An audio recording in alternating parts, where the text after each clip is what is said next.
వేణుగోపాల్ నాకు TV9లో పనిచేస్తున్న కాలంలో TV1లో ఆయన పనిచేశారు. అప్పటి నుంచి వ్యక్తిగతంగా చాలా దగ్గరయ్యాను. ఇద్దరి భావజాలం ఒకటి ఉండడం మూలంగా చాలా కాలం నుంచి కూడా చాలా విషయాల్లో డిస్కస్ చేయడం జరిగింది.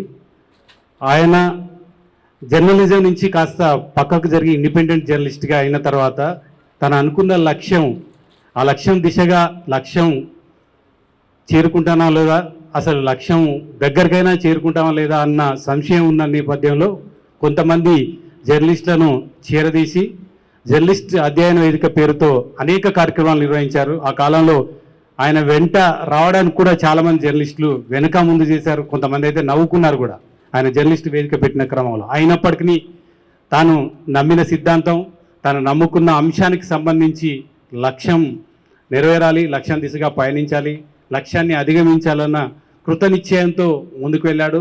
ఇప్పుడు ముందు ఆయన లక్ష్యం నెరవేరింది, ఆయన లక్ష్యం కూడా నెరవేరింది.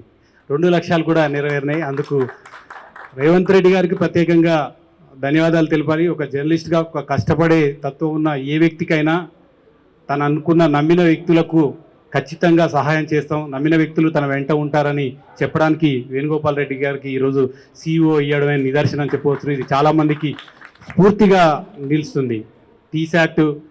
టీశాట్ గతంలో ఏం చేసింది అనేది డిస్కస్ చేయడం కంటే ఇప్పుడు నిజానికి అకాడమిక్కి సంబంధించి వేరే ప్రైవేట్ కార్యక్రమాలు చేయకుండా విద్యార్థులకు పోటీ పరీక్షల్లో పాల్గొనే వాళ్లకు ఖచ్చితంగా లాభదాయకంగా ఈ టీశాట్ని తీర్చిదిద్దారు. ఆయనకు విద్యార్థి దశ నుంచి రాజకీయ అనుభవం ఉంది, తర్వాత జర్నలిస్ట్గా అనుభవం ఉంది, తర్వాత నాయకులను ముఖ్యమంత్రులను చేయడానికి ఎటువంటి సేవ చేయాలి, ఎటువంటి పరిష్కార మార్గం కనుగొనాలి, ఓకల్ సెక్షన్లో ఎటువంటి నిర్ణయం తీసుకురావాలన్న అంశానికి సంబంధించి కూడా ఆయనకు అవకాశం ఉంది. కాబట్టి ఖచ్చితంగా టీశాట్ని సమర్థవంతంగా నిజాయితీతో నిర్వహిస్తారని ఆశిస్తున్నాను.